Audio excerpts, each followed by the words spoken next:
সত্যবাদীদের পথ তোমরা অবলম্বন করো, সত্যবাদীদের সাথে থাকো। দেখেন বাবা, মা জননী এদিকে আপনার চুলার মধ্যে ভরে দিয়েছে, ওপরে মনে করুন হাড়ি হান্ডা আছে, মনে হচ্ছে কিছু যেন রান্না হচ্ছে। সৈন্যরা এসে তদন্ত করে করে কোন জায়গায় খুঁজে পাওয়া গেল না। আমার আল্লাহ যেন বলছেন, আগুন রে আমার বন্ধু মুসা তোর মধ্যে আছে, আমার বন্ধু মুসা তোর মধ্যে আগুন। আমার বন্ধুর যেন একটা পছন্দ না পড়ে। মা জননী থাকতে না পেরে ছেলেকে বাঁচাবার জন্য, নিজে বাঁচার জন্য চুলার মধ্যে ভরে দিয়েছে। অন্তর কিন্তু আমার কান্না করতেছে, আর চোখে কিন্তু জল নিয়ে আসতে পারে না। তার কারণ চোখের জল দেখে যদি তারা চুলা পর্যন্ত আপনার যায়, তাহলে ধরা পড়ে যাব। আমার আল্লাহ বলছেন, বান্দি রে, নবীর মা বানাতে যখন পেরেছি, এত বিপদের মধ্যে আমি আল্লাহ বাঁচাবারও শক্তি রাখি, কোনো চিন্তা নাই, কোনো চিন্তা নাই ভাই, করবি না। আমি আল্লাহ রাব্বুল আলামিন আছি। এরা যখন তদন্ত করে পেল না, চলে গেল। নবীর মা ভাবছেন হয়তো সন্তান আমার নাই, জ্বলন্ত চুলার মধ্যে ভরে দিয়েছে। মা ভাবছে সন্তান বুঝি নাই, কিন্তু আপনার যাই হোক নজর করে দেখেন, শিশু সন্তান যেমন দোলনায় আপনার খেলা করে, আল্লাহর পয়গম্বর মুসা আলাইহিস সালাম আগুনের মধ্যে খেলা করতেছে। জোরে বলুন সুবহানাল্লাহ। নবী ভরা আছে, নবী জ্বলে না। নবীর মা হাত দিলে আগুন, নবীর মাকেও জ্বালাতে পারে না। জোরে বলুন সুবহানাল্লাহ। তাই আমি বলবো, আমার মায়েরা, বোনেরা, বাবাজি, ভাইয়েরা, যদি মৌতের ভয় লাগে, জীবনের আমলটাকে সুদা করে ফেলুন। আল্লাহ বলছেন, লা তাকনাতু মির রাহমাতিল্লাহ। বান্দারে, যত বড়ই গুনাহগার হও, খাতাকার হও, নিরাশ হও না, নিরাশ হও না। আমার কাছে তোমরা ফিরে এসো, আমাকে গফুর হিসাবে পাবা, আমাকে রহিম হিসাবে তোমরা পেয়ে যাবা। আল্লাহুম্মা সাল্লি মাওলানা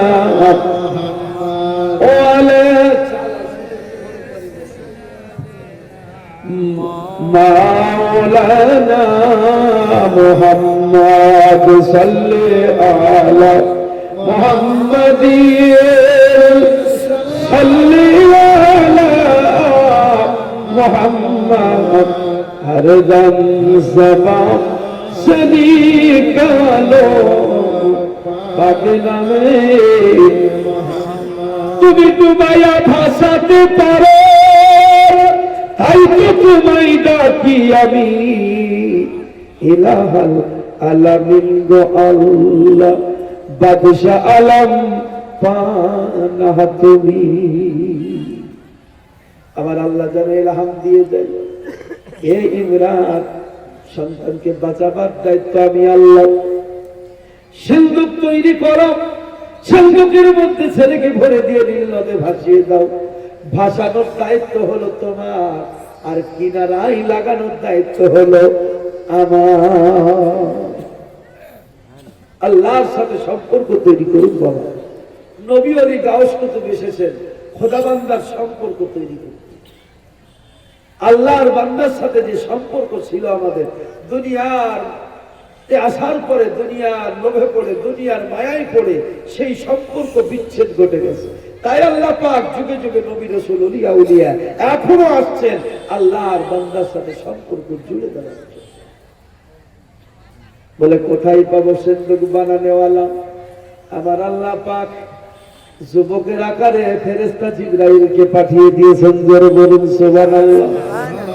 আল্লাহর উপরে পূর্ণ ভরসা রাখো, বিপদে তাকে ডাকুন, বিপদ আপনি উদ্ধার হয়ে যাবেন। জীবনের সাথে কুয়াশা মিলিয়ে দেখবেন কত বড় বড় বিপদ এসেছে, আল্লাহ রাব্বুল আলামিনকে ডেকেছেন, আমার আল্লাহ পাক আপনাকে উদ্ধার করেছে।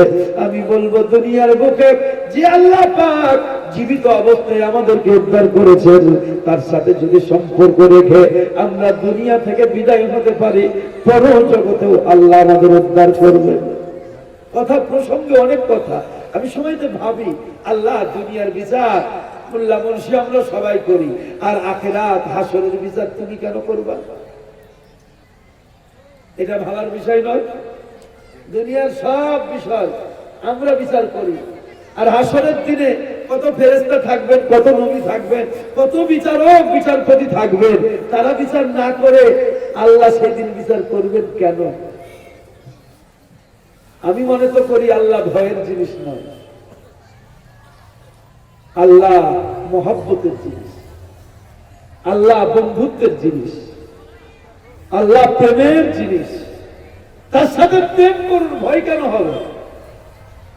সন্তান আর মা, মাকে দেখে কোন সন্তান আজ পর্যন্ত ভয় করেছে আমার মনে হয় না। সে যত বড়ই জাল্লাতনি ঘরের বিটি হোক, কি বলেন, যত বড় আপনার এসপি এমপি যাই হোক না কেন, কোন সন্তান ভয় করে, করার মতো সে ভয় আলাদা। বলে মা মারবে, পড়তে বসতে হবে, মা মারবে, এই করতে হবে, সে ভয় আলাদা। বাবা অবশ্যই সম্মানের পাত্র, কিন্তু বাবার থেকে মায়ের সাথে সন্তানের গাঢ় সম্পর্ক। আমার নবীজি বলছেন, আমার আল্লাহ বান্দার সাথে মায়ের থেকে লক্ষ কোটি গুণে মহব্বত বেশি বান্দাকে করে। তো সেই আল্লাহ যদি আমার বিচার করে, আমার কোনো ভয় নাই। আমি তো মনে করি আমার আল্লাহ যদি বিচার করে, এনামুল মৌলভীকে যদি বিচার করতে যায় আর ধারণকে যদি দেয়, তো দেওবন্দিরা জান্নাত পাবে। মুসলমানদেরকে যদি বিচার করতে দেয়, তো হিন্দুরা জান্নাত পাবে। একটু ভাবেন তো এরকম ভাবে। এই সামান্য একটা পঞ্চায়েতের দুটো তিরপল, এই তো পাই না, এরকম আছে না? না, কন্ট্রোলের সামান্য দুটো আটা, এই নিয়ে তো ঝগড়া লেগে গেছে। তাহলে করে হাসরের ময়দানে জান্নাতের ব্যাপার আর হুরের ব্যাপার, জান্নাতের ব্যাপার, হুরের ব্যাপার, বহুত কিছু আছে। সেই বিচার যদি এই বান্দাকে করতে দেয়, কি রাখবে কাউকে? বাবা দেবে? রোজে হাসরে আল্লাহ তুমি করো না বিচার, মাওলা করো না বিচার। যদি তন্ন তন্ন করে আমাদের বিচার করে, কি দিয়ে খাইছিস, কি করেছিস, কোথায় গেছিস, আমাদের কারো ক্ষমতা আছে বাবা? কারো ক্ষমতা নাই।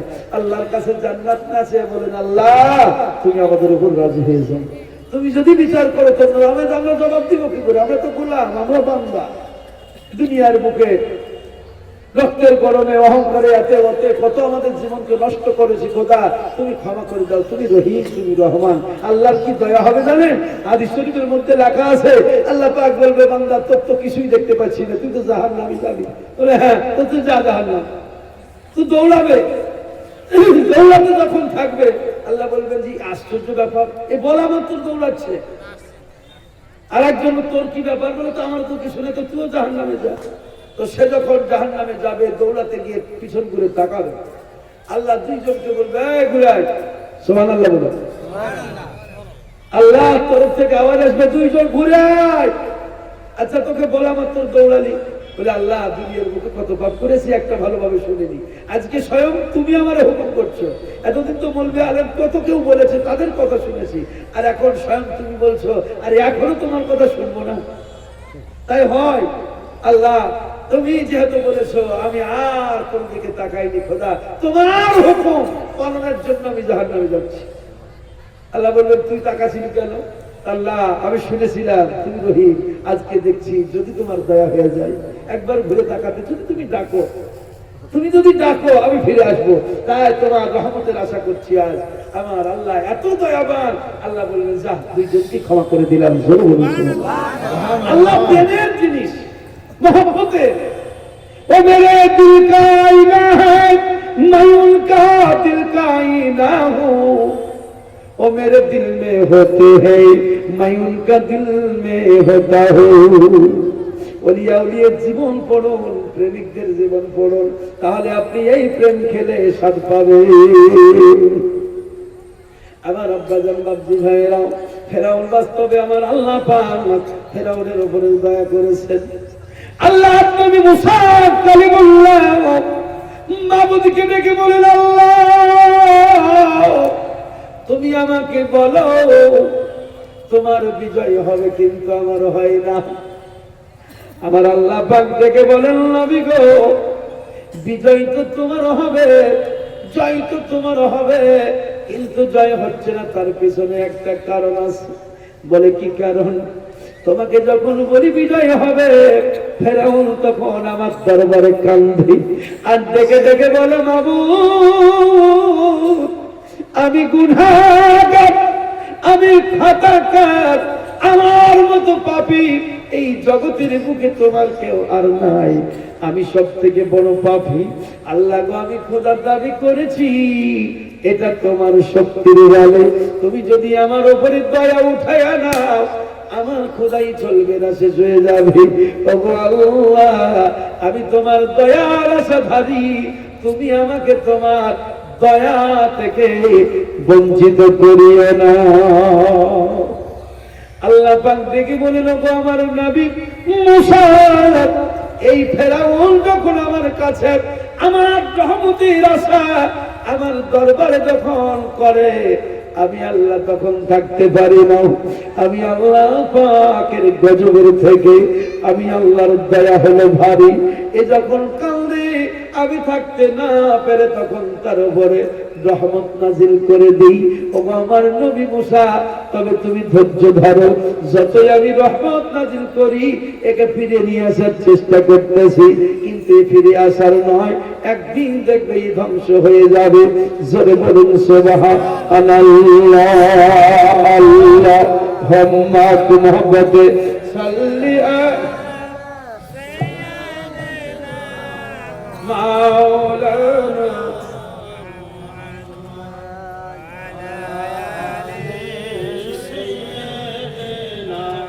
মাওলানা। আমার ভাইরা বড় জীবনীরা, আমার আল্লাহ পাক কত ভালোবেসেছিলেন, ফেরাউনের অধীনে নিম্নকে আল্লাহ পাক করে দিয়েছিলেন। লিল্লাহ একদিন শুকিয়ে গেল, কীর্তিরা এসে আবদার করলে, বলে হুজুর জাহাপানা আপনি হলেন আমাদের খোদা, নীল নদীর পানিতে আমাদের চাষাবাদ হয়, এখন নীল নদে এখন পানি নাই। ওগো আমাদের খোদা, এই পানি যদি না পায় আর তোমাকে আমরা কেউ খোদা বলে মানব না। ইসরায়েলদের খোদা যে, সেই খোদাকে আমরা পূজা করব। তুমি যদি পানি না দিতে পারো, আজ থেকে তুমি আমাদের বাদ খোদা। হামানকে ডেকে বলছে ফেরাউন, হামানের ব্যাপার বড় খারাপ, আমি তো খোদা সেজেছি, কিন্তু নিম্নত শুকিয়ে গেছে, এখন আমার প্রজারা পানি চাইছে, পানি দেব কোথা থেকে? হামান যেন বলতেছে, শোনো বন্ধু, সব কাজ তুমি খোদার দ্বারাই সম্ভব নয়। সব পারবে? একটা মানুষকে মারবো বললে মারতে পারবে, ছেড়ে দে বললে ছেড়ে দিতে পারবে, কিন্তু এই নীল নদের পানি প্রবাহিত করতে পারবে না। কিছু এমন কাজ আছে যে কাজগুলো আল্লাহর অধীন, বান্দার অধীনে নয়। সূর্যের জন্য যদি কেউ তপস্যা করে, রাত দিন যদি আল্লাহর দরবারে সিজদায় পড়ে থাকে, পড়ে পড়ে যদি আল্লাহকে কান্দে আর বলে, সূর্যটাকে পূর্ব বাদে পশ্চিমে ওঠাও হবে, কোন বান্দার কথা শুনবে? বাবাজি সব দোয়া দোয়া বললে হবে না, অবশ্যই দোয়া সমস্ত ইবাদতের মূল, কিন্তু সব জায়গায় কান্না করা চলবে না। আমার আল্লাহ পাক সূর্যকে যেভাবে বলেছেন সেইভাবে উঠবে, সেইভাবে বসবে। আল্লাহর দরবারে লক্ষ কোটি সিজদা দিয়ে সূর্যকে উত্তরে নিয়ে যাওয়া যাবে না, দক্ষিণে নিয়ে যাওয়া যাবে না, পূর্ব দিকে উঠতেছে, পশ্চিম দিকে ডুববে, এটাই আল্লাহ নিয়ম করে দিয়েছেন।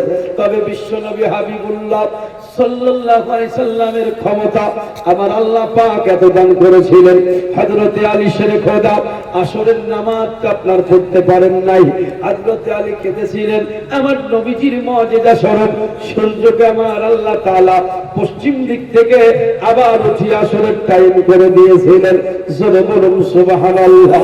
আমার ভাইরা, বাবা জীবনেরা আমার, বিশ্বনবী হাবিবুল্লাহ বলেছেন কিয়ামত আসার পূর্বে সূর্য পশ্চিম দিকে উঠতে লাগবে, এটা খোদার হুকুমেই হবে। আল্লাহর নবী বলছেন সূর্য যেদিন পশ্চিমে উঠবে, ও আল্লাহর বান্দারা ভেবে নিও সেই দিন তওবার দরওয়াজা আল্লাহ বন্ধ করে দেবেন। কোন বান্দার তওবা কবুল হবে না, কোন বান্দার তওবা কবুল হবে না। আল্লাহ পাক সেই দিন তওবা কবুল করবেন না, তওবার দরওয়াজা বন্ধ করে দেবেন। তাই বাবাজি, নিজের জীবনের অন্তিম কালের সূর্য ডুবার পূর্বে আমি মনে করি আপনি জীবনের তওবা করে ফেলেন। আল্লাহ 40 হয়ে গেল, 50 হয়ে গেল, 60 হয়ে গেল, এবার আমার জীবনের সূর্যটা পূর্ব দিকে নয়, এবার পশ্চিম দিকে উঠবে। আমাকে পৃথিবী থেকে বিদায় হতে হবে, আমার দেহর কিয়ামত হয়ে যাবে, দেহ আমার ধ্বংস হয়ে যাবে, দেহ আমাকে ছেড়ে চলে যেতে হবে। আল্লাহর কাছে জীবনের তওবা করে আপনি পরজগতের বাসিন্দা হয়ে যান। আমি বলবো ভাই, অন্তিম কাল, এই অন্তিম কালে যদি আপনার জীবনের সূর্যটা পশ্চিম দিকে উঠে যায়, ভাববেন আপনারও তওবা আল্লাহ কবুল করবে না। তাই কারণ আমি বলি, সময় থাকতে সময়ের মূল্য দেন। জীবন একদিন আপনাকে দিতে হবে।